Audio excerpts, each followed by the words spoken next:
Најпрво да ги поздравам гостите, господјата Патриција Диџовани и моите почитувани и драги колеги, колешката Лажетич и колегата Камбовски. Јас нема да зборувам денеска конкретно за забелешките, зашто тоа нема смисол во отсуство на представник на Министерството за правда како предлагач.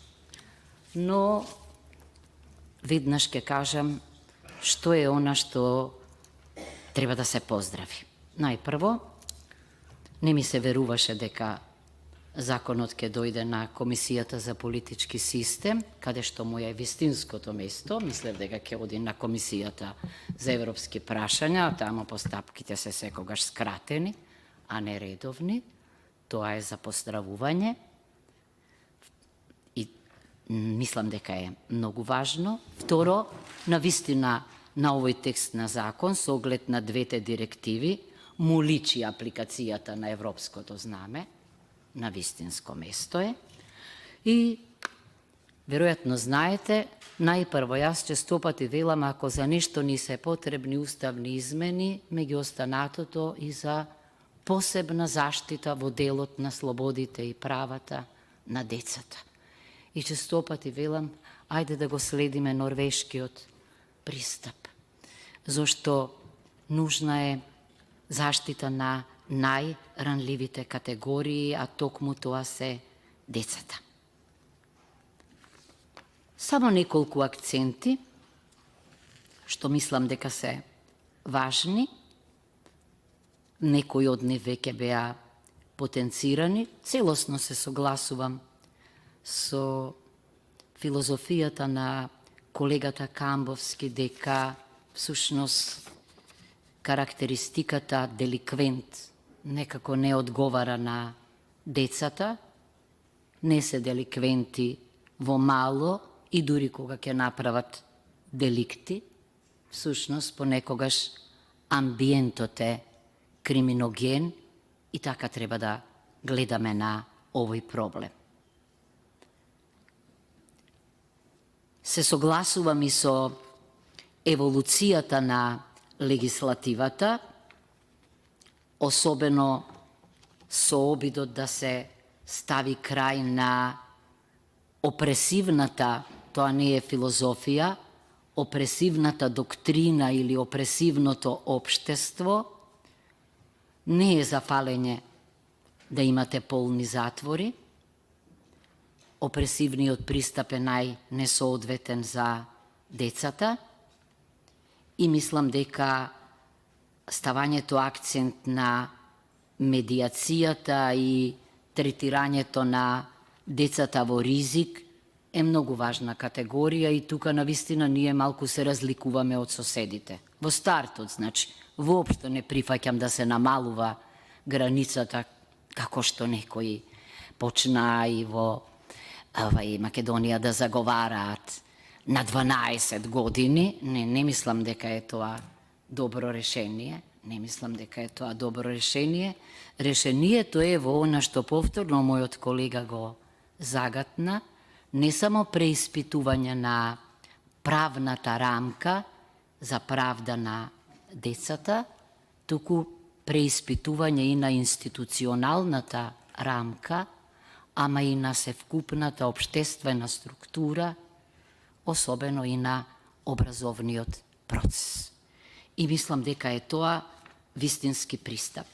Реков дека нема да анализирам конкретни одредби, меѓутоа би сакала само членот 2 да го прочитам или да го интерпретирам. Мислам дека суштината е тука. Суштината е во целта на законот, а тоа е приоритетен интерес и заштита на децата секогаш и кога се во лошо и кога ќе западнат во криминал, насилство, меѓутоа и кога ќе бидат жртви на криминал, насилство со што се ограничуваат нивните слободи и права, заштита на нивниот правилен развој, меѓутоа исто така и заштита на децата сторители на действија кои се окарактеризирани како кривични дела и прекршоци, зошто? Заради нивна социализација, ресоциализација, воспитување, превоспитување, помош и грижа во постапката пред судот, на вистина новите институти го овозможуваат тоа. Се значи во функција на заштита на слободите и правата на децата како едни од најважните за мене. Следното што сакам да го потенцирам, да, пристапот мислам дека е многу повеќе по мерка на децата од што во претходните закони и дека е воден од најдобриот интерес на детето. Кога реков дека го поздравувам денешниот почеток, мислев на инклузивниот модел, кој овде многу ретко се применува. И кога ќе видите вака сала полна со луѓе од знаење, од невладиниот сектор, од образовниот процес, од институциите правосудни, знаете дека тоа знаење ќе придонесе за квалитетот на текстот.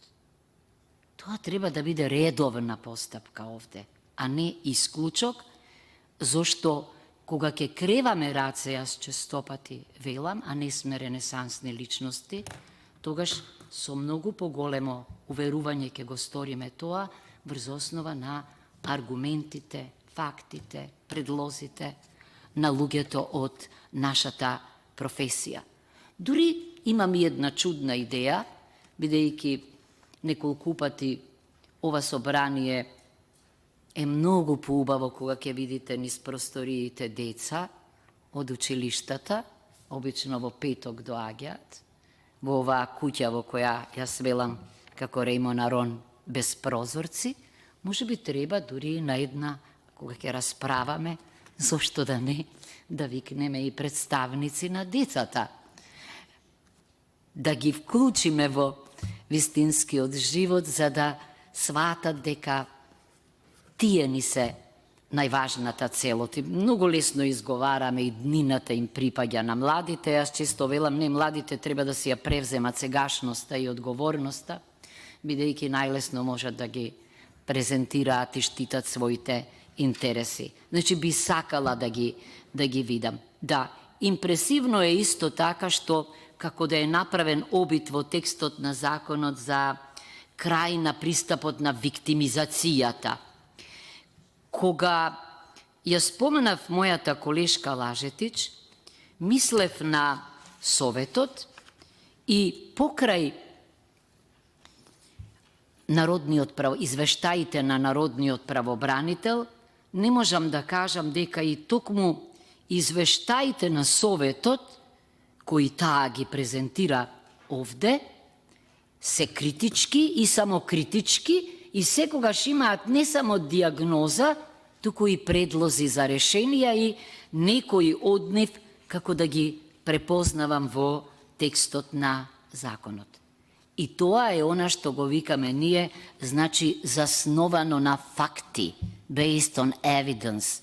Тоа е нешто што треба да не води во легислативата, и ако се зголемува процентот на сторителите деца, значи тоа е еден повик дека треба се да се преиспита и вистинскиот пат е од рамката преку институциите до реалноста.